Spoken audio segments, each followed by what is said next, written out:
As we gather today to kick off the celebration of Buwan ng Kalutong Pilipino, I cannot help but look back at how far we have come. When we first began this journey in 2019, our goal was simple, just to highlight the flavors of Davao Region.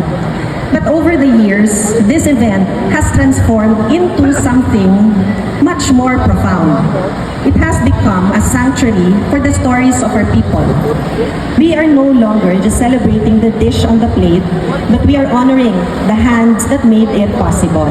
The tireless farmers and fisherfolk who are the backbone of our food security, and the cooks, chefs, and community members who meticulously prepare every meal with love and tradition.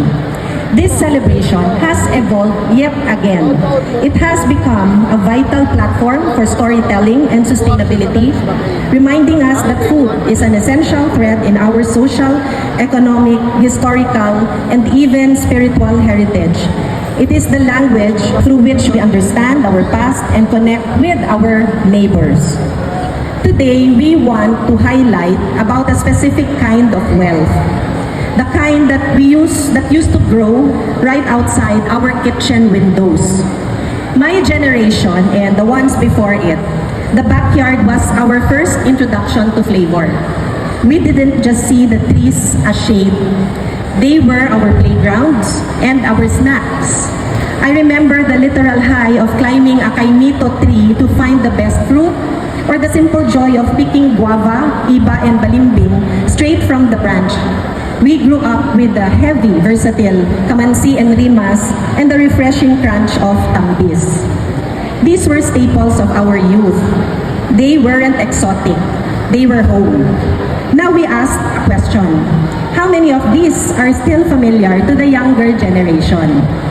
Our campaign this year is a conscious effort to look back. We are revisiting those childhood backyards to reintroduce these forgotten treasures to the modern table. We want the youth to realize that these flavors are part of their DNA. Our hope is that we won't just hear stories about these fruits, but actually enjoy them. This is also where we see a massive opportunity for our food sector. It is our hope that we can bring these ingredients into the professional kitchen. These forgotten fruits have incredible potential for innovation.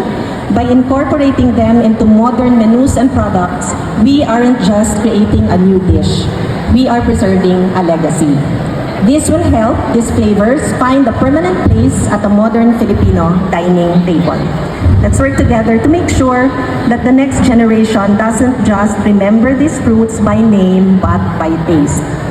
For this year's edition of Buwan ng Kalutong Pilipino, our perspective have also widened as we explore how food connects us beyond our borders. We take a peek at the culinary ties that bind Davao Region with our ASEAN neighbors, celebrating a shared identity through the ingredients and techniques that move across our seas.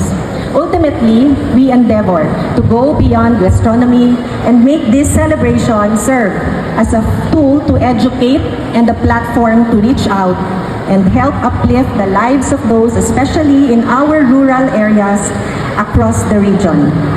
Let us celebrate the Buwan ng Kalutong Pilipino with a renewed sense of pride and purpose. May we all be nourished not just by the food we share, but by the rich history and the bright future of the Filipino spirit. We sincerely thank our partners for this event who walked with us in the journey right from the start. Sa mausab, daghan kaayong salamat ug malipayong Buwan ng Kalutong Pilipino sa atong tanan.